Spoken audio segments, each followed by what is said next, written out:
6 perguntas. Primeira, o que o governo disse que vai fazer? O ministro da Economia, Paulo Guedes, falou que o governo estuda liberar o saque do FGTS. Isso pode acontecer, segundo ele, depois da aprovação da reforma da Previdência. A fala do ministro foi no dia em que foi divulgada a retração de 0,2% da economia brasileira no primeiro trimestre.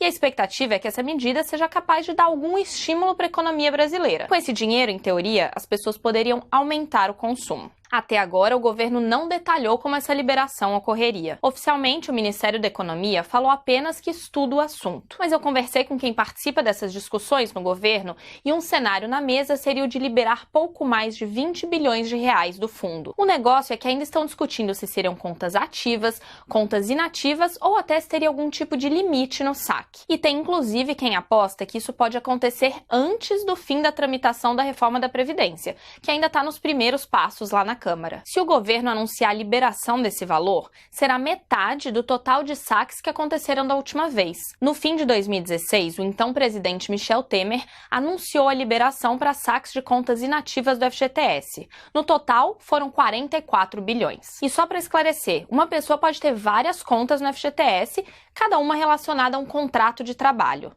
As inativas se referem a empregos anteriores e não afetam os depósitos do seu trabalho atual. Segunda pergunta: liberar recursos do fundo ajuda a economia?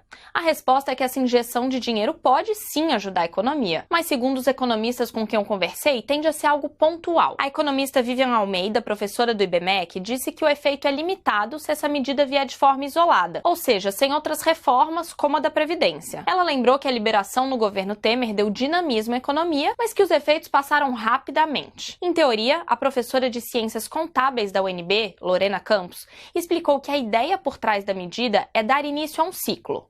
Mais ou menos assim, com mais dinheiro disponível, as famílias ficariam propensas a consumir mais. Isso estimula a produção e, como consequência, aumenta o nível de emprego e os salários. E aí, vão gerar mais consumo e fazer a roda girar. Gostou que eu fiz da roda girar? Faz sentido, né? O problema é que não dá para saber o que cada um vai fazer com o dinheiro. O que se sabe é que parte das famílias tende a aumentar o consumo, outras vão pagar dívidas e quem tem mais verba pode usar o dinheiro também para fazer investimentos. Terceiro, quem é contra liberar mais dinheiro na economia? O importante nesse ponto é saber que o dinheiro não fica parado lá, ou seja, não é que estejam sem rumo. Os recursos do fundo são usados para financiar, com juros baixos, obras de habitação, saneamento e infraestrutura. A principal voz contra qualquer ideia que diminui a quantidade de dinheiro no FGTS é o setor da construção civil, exatamente porque recursos são usados para financiar programas como Minha Casa Minha Vida. O economista Pedro Neri, que é consultor do Senado, diz que o FGTS é uma fonte barata de crédito para quem pega os recursos emprestados. E da forma como funciona hoje, ele disse, é como se o trabalhador financiasse empreiteiras. Mas o presidente da CEBIC, que é a entidade que representa a indústria da construção, José Carlos Martins, diz que o setor não concorda com novas liberações de saque, não por corporativismo, mas porque a medida não geraria os efeitos esperados para a economia. Ele defende que os recursos do FGTS estão muito concentrados em poucas contas. E que, por isso, o dinheiro acaba indo menos para o consumo e mais para aplicações financeiras. Pedro Neri também explicou que interessa à Caixa, por ser o agente operador do FGTS, que não haja uma grande diminuição nos recursos do fundo. É que, por operar essas contas, a Caixa recebe uma taxa de administração de 1% do total do ativo do fundo no ano.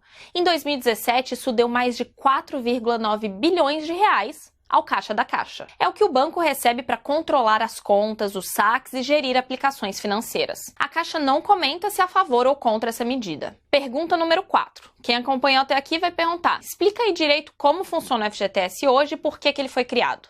Foi em 1966 que o fundo foi criado durante a ditadura militar e hoje ele está previsto como um direito dos trabalhadores na Constituição. Para resumir, o fundo foi pensado como uma alternativa a uma coisa que se chamava estabilidade decenal. Ela previa que o empregado com mais de 10 anos de serviço na mesma empresa não podia ser despedido se não fosse por falta grave ou circunstância de força maior, devidamente comprovadas. Então, a ideia era compensar a mudança nas regras que acabaram com essa estabilidade com uma proteção financeira para o trabalhador, criando essa poupança forçada para os momentos de necessidade. E como funciona? As empresas pagam todo mês 8% do valor do salário do trabalhador para uma conta dele no fundo. Só para você ter uma ideia, o número de contas supera 780 milhões entre ativas e inativas. O total de recursos do FGTS somava mais de 496 bilhões de reais no fim de 2017. E sobre a distribuição do dinheiro, olha só como a maioria das contas tem um valor menor.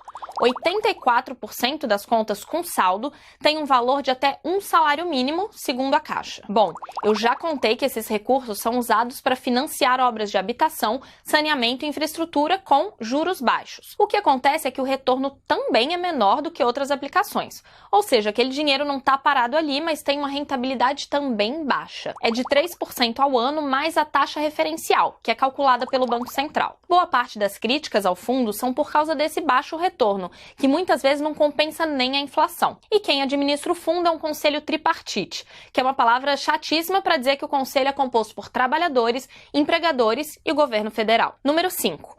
Quando o trabalhador pode sacar o FGTS segundo as regras de hoje? Os momentos mais conhecidos de saque do FGTS são a aposentadoria e a demissão sem justa causa. No caso da demissão, o trabalhador recebe o valor que está naquela conta, com os rendimentos, e uma multa de 40% sobre esse dinheiro. A reforma trabalhista também criou a possibilidade de rescisão por acordo entre o trabalhador e a empresa. Nesse caso, ele tem direito de sacar 80% do saldo da conta do FGTS e a multa do empregador é de 20% sobre esse valor. Outras situações em que o saque é permitido são compra de casa própria ou quando o trabalhador fica afastado do regime do FGTS por 3 anos seguidos.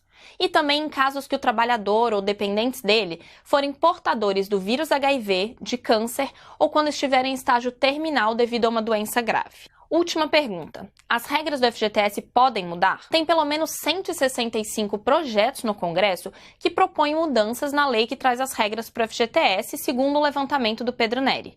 A maioria deles sugere a inclusão de novos casos em que o trabalhador poderia sacar o FGTS. E eu vou citar aqui alguns exemplos. Pagar despesa com educação ou com cirurgias, ou para usar na geração de energia elétrica com base em fontes renováveis.